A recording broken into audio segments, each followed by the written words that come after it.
Welcome to another adventure with Getting Lost. We are here at Vivo City Station to visit, you guessed it, Sentosa, which is a popular tourist location, but we are going to a place where not many tourists has been to before, even locals too.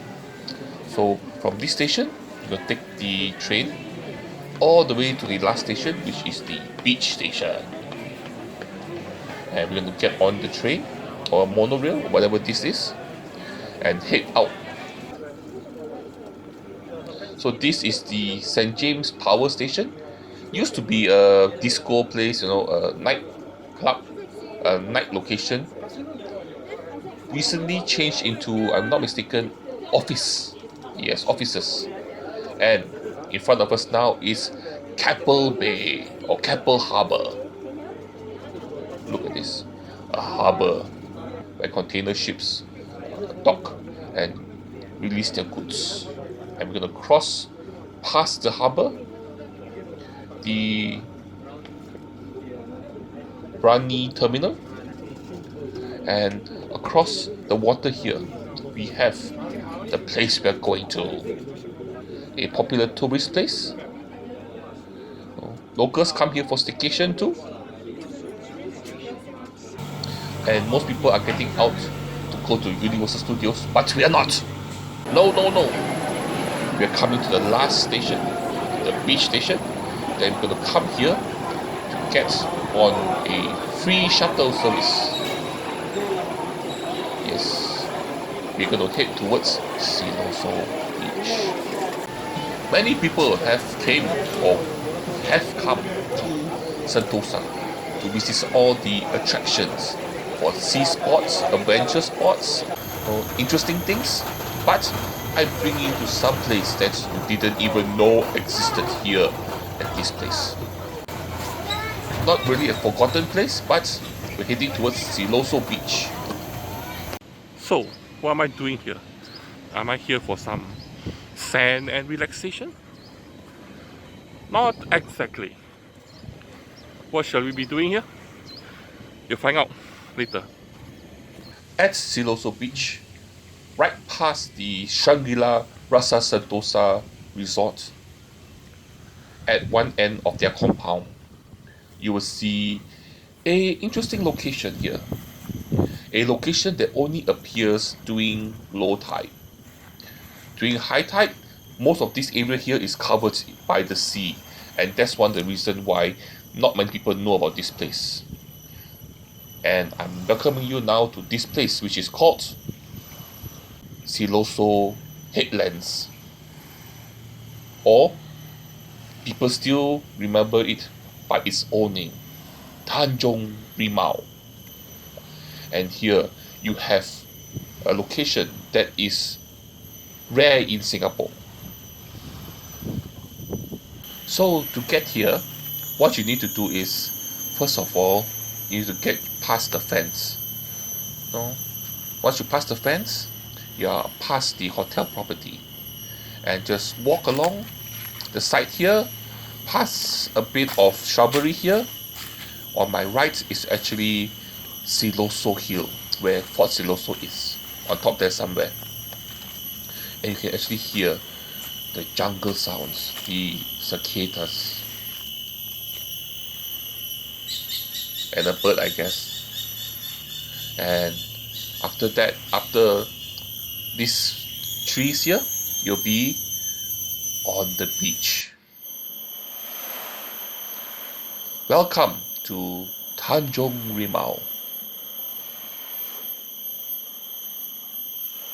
a place not many people knows exists.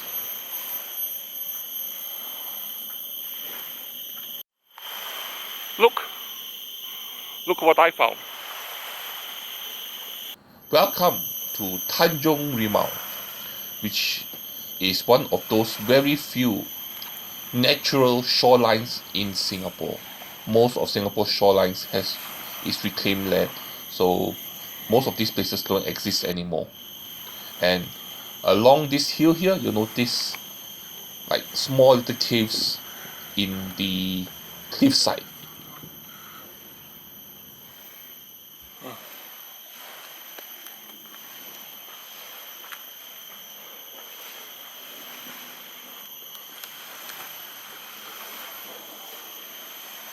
Okay, so if you are trapped in here in a storm, this will be a good place to weather the storm. You can build a small fire here at the edge here, sit inside there, stay warm and dry unless the tide comes in, because I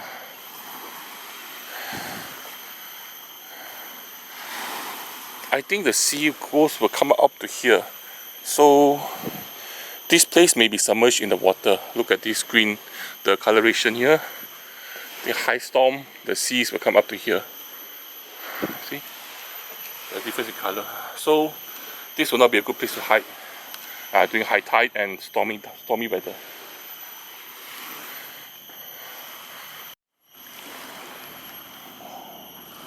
Look at these rock formations. These are all done by erosion caused by rain and seawater. And small little tidal pools here. I wonder if there are more out there. But let's go around and see what we can find first before we continue. You know what we have here? We have all seaweed. And the seaweed is also being washed onto the sand. But all here, it's all seaweed.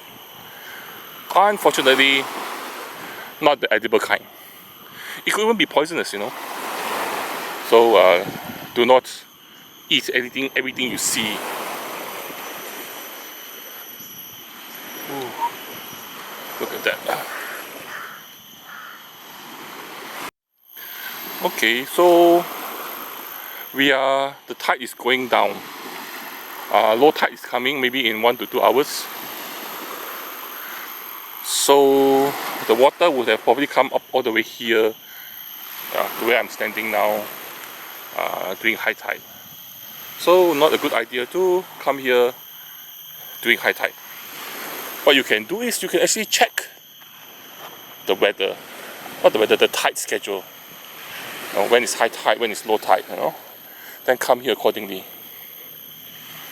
If not, if you come here during normal times, this place will all be underwater.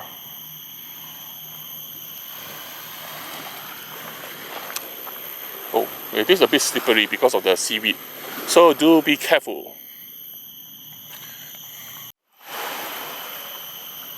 I have no idea what type of insects this is, but they are all around. Yeah. Can you see that?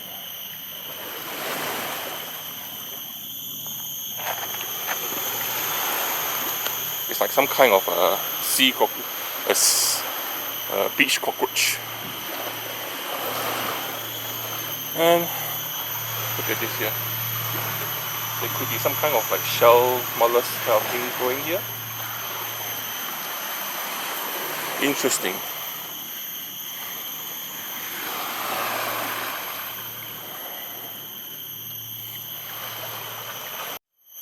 Looks like a man-made wall over there. Probably made to stop erosion from soil erosion. But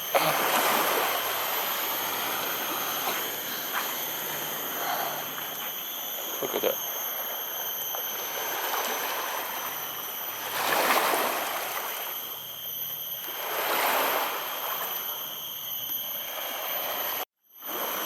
So in these types of pools, normally you will have like crabs or fishes that were caught. Some like this called tidal pools. You don't have this much in Singapore nowadays because we do not have much of a beach anymore. But sometimes you can find crabs or fish that were stuck in as the tide went down in this type of pools. You find this a lot in those Western countries.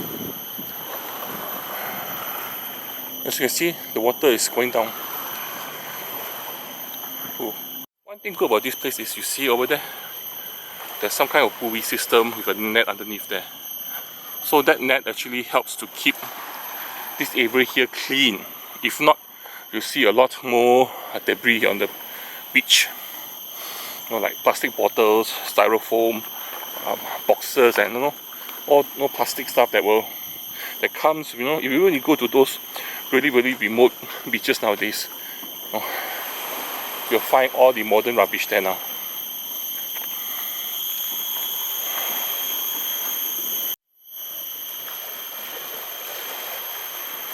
Oh, and you can see here the rocks are more natural, where the sea has actually carved its way through.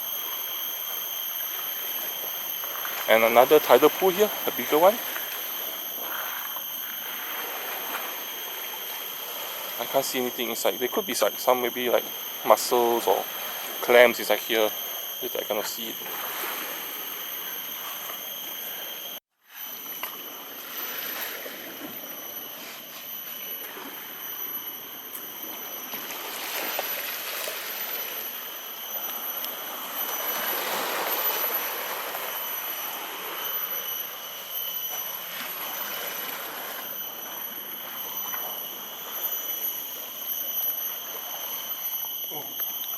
Look at that.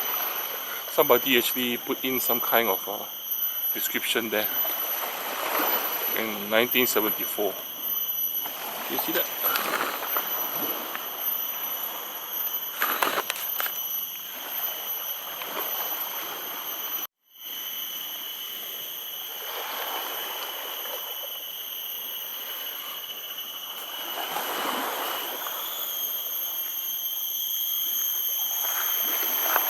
And in distance, you can also see Pasir Panjang port.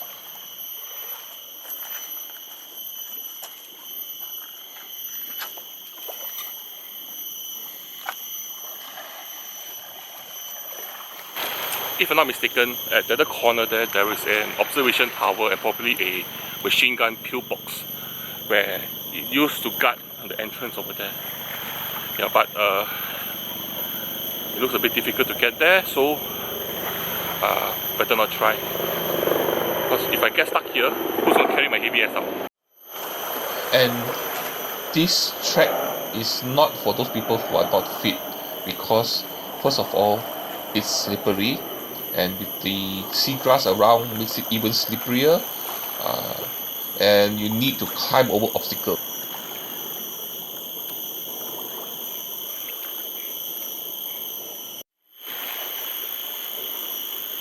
Did you see what I found?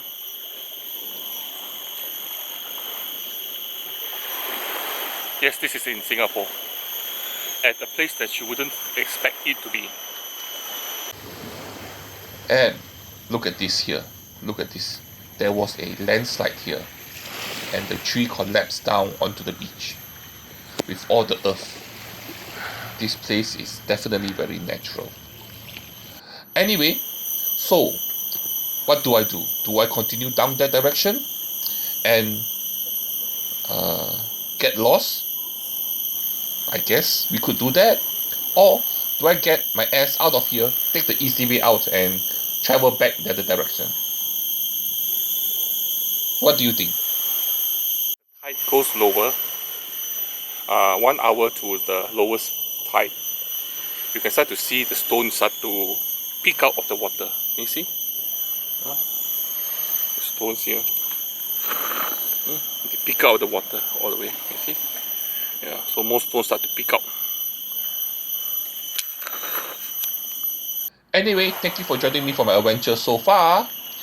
If you like what you see, like, share and subscribe, and don't forget to support me on either Patreon or PayPal, or just watch some of my old videos. But the most important thing, the thing that you have to do, is to join me for my next adventure.